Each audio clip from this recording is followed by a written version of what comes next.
Hey folks, this is JR with DIY Prepper. Welcome to the channel.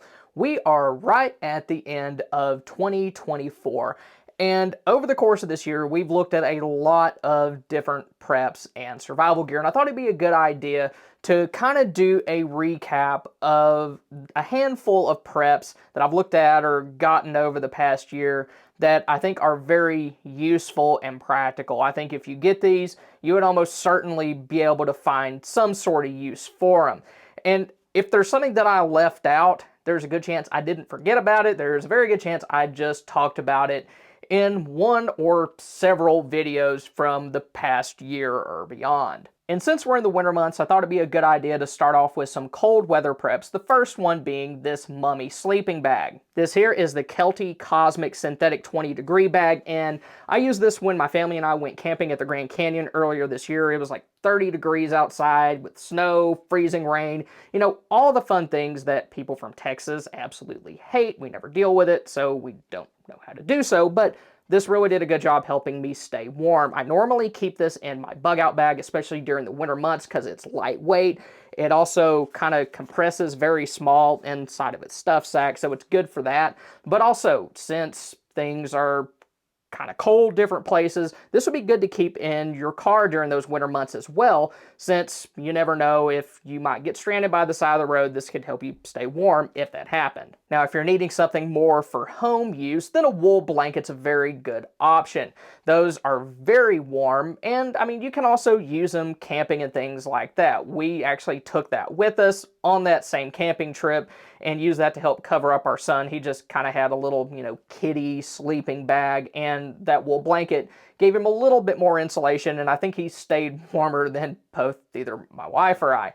And of course, another good thing about wool is that it'll continue to insulate and keep you warm even if it gets wet. Then the last of the winter preps that I got a lot of use out of this year are thermals.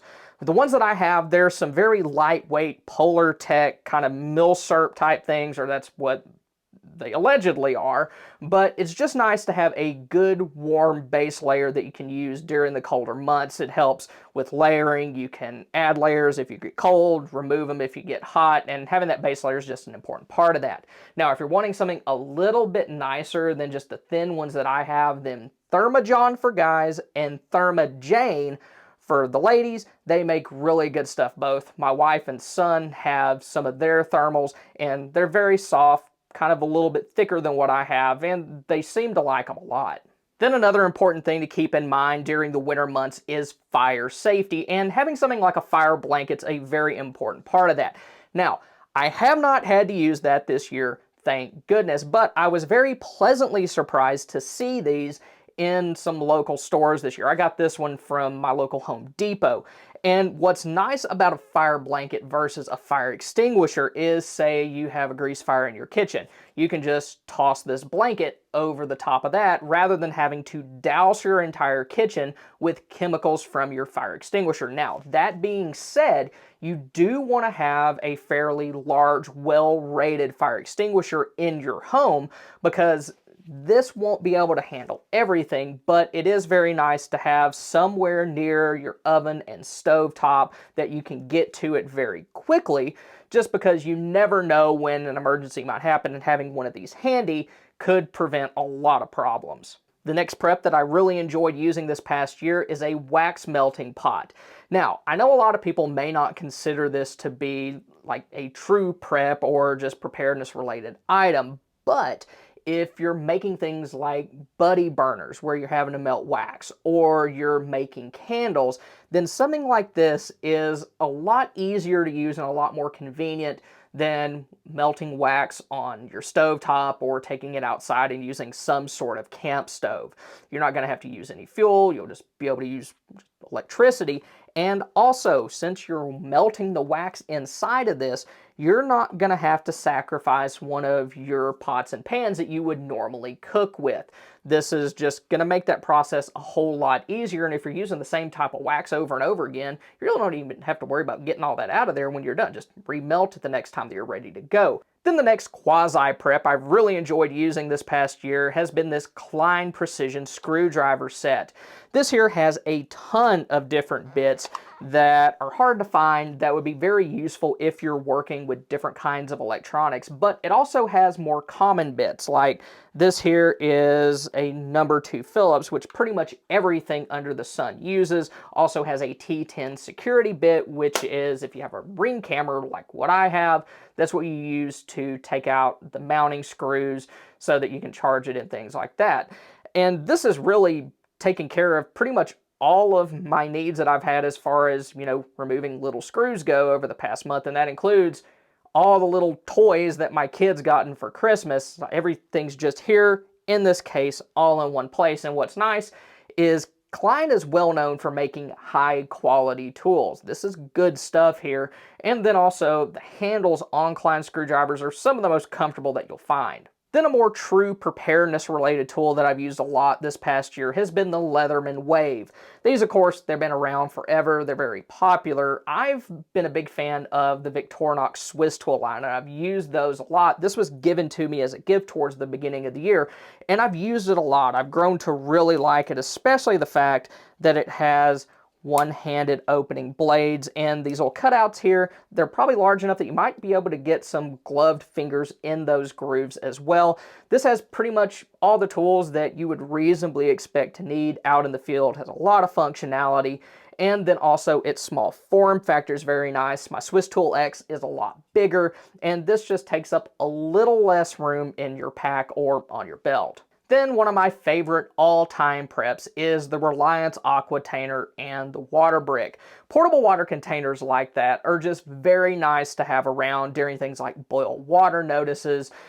We had one several months back, and I actually let my grandmother borrow one of my Aquatainers. She's in an assisted living facility, but it wasn't a serious enough thing where she wanted to have to mess with, checking out, packing her things up, stuff like that. So I just ran an Aquatainer over there to her, set it on her countertop, and what's nice about those is they have spigots on them where you can just use them like a regular faucet if you have them draped over a sink, countertop, tailgate, whatever the case may be.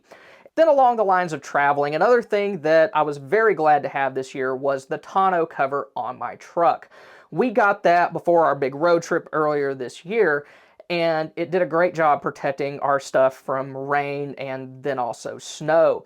It's not 100% waterproof, so I'm not a huge fan of that, but I went ahead and I got some waterproof totes that I've talked about in a couple of other videos, and between the tonneau cover and those totes, everything was 100% fine. I also used some heavy-duty contractor bags for some more odd-shaped or larger things, and everything was perfectly well protected. A good tonneau cover will also provide at least a little bit of protection from theft. Now, if somebody wants what's back there, it's not going to be hard to break into one of those at all, but at the very least, it conceals what's back there so people don't start thinking, hey, I might want that stuff. So as long as you exercise good OPSEC and don't hide anything too valuable back there, then they're very good to have.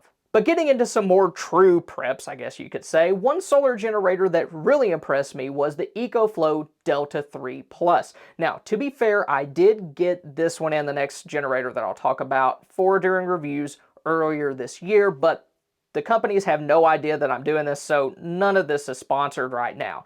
But I really like the Delta 3 Plus because I think it improves a lot upon the Delta 2, mainly with how much noise it makes or how little it makes, and also how fast it charges. The Delta 2 was pretty stinking loud, whereas the Delta 3 is pretty much silent at all times, and even when it does make noise, it's not very much. I actually use that when I'm filming in my main office to power my lights a lot of the time, and I never have to worry about fan noise, and fan noise is stupid annoying, so I really appreciate that it doesn't have that.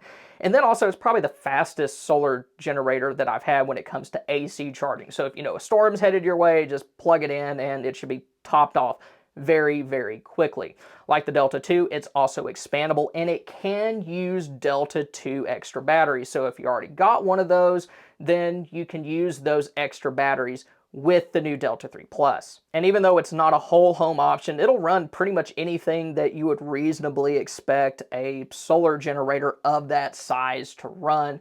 So I think it's just a very good practical investment if you're wanting something a little more reasonably priced but has a ton of capability. Now, if you're wanting something a little bit bigger, but not absolutely crazy, then the Jackery 2000 Plus is a very good option. It's actually my favorite out of all of the 2 kilowatt hour systems that I've tested, and the reason for that is that it has a 30 amp RV outlet on it. So what that means is you don't need any sort of special adapters or accessories to connect it to a transfer switch, provided you have that sort of inlet. All you need is the cable, plug it into the power station, plug it into your inlet or transfer switch, and then you're good to go. So it can function equally as well as a portable system or as a whole home power option. If you have a lot of money to spend on it, then you can expand your system up to 24 kilowatt hours, but to do that, I believe you would need multiple main 2000 plus units and then the maximum amount of extra batteries, which I think is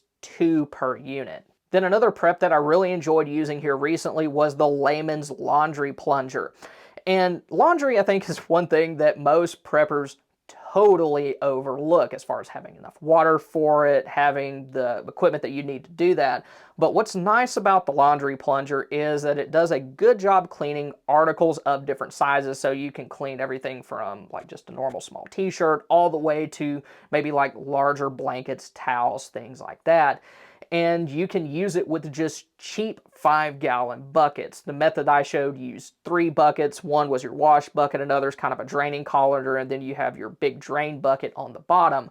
But you can get stuff very clean doing that, and also the way that the bucket system works is you can also get a lot of that water out of the clothes before you hang it up to dry, which makes the whole process a lot easier and less time consuming. Now, getting into some more quote-unquote fun preps, one thing that I've used a lot has been the Walker's Razor earmuffs. If you're somebody who goes to the range a lot, then having electronic hearing protection is a very, very nice luxury. It allows you to protect your ears while also being able to hear what other people around you are saying, which is very nice. You're not having to do the, "What did you say?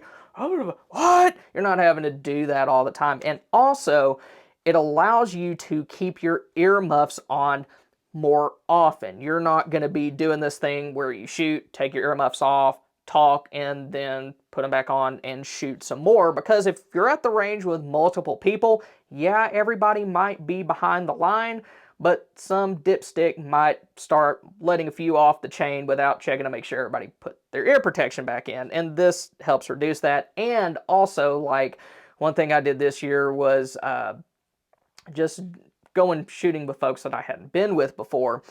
And I like to keep an eye on them because I don't know how safe they are.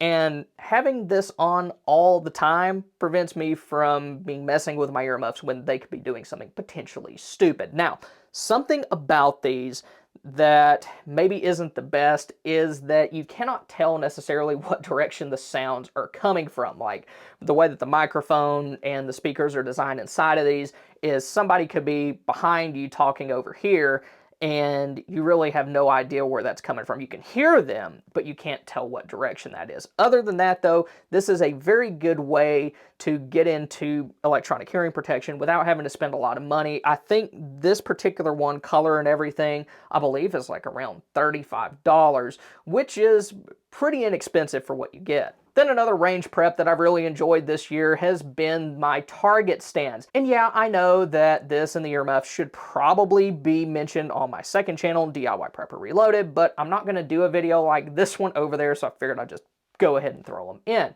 But if you've been to public ranges, even those that require a membership, chances are the target backings that you've used are all messed up. Either they're 2x4s that have been shot all to mess, or the backings you can't even staple a target to. And having your own target stands is just very nice. It kind of reduces the chances of that. And I mean, if their target stands are working, then guess what? You have more stands that you can use, which is always a good thing.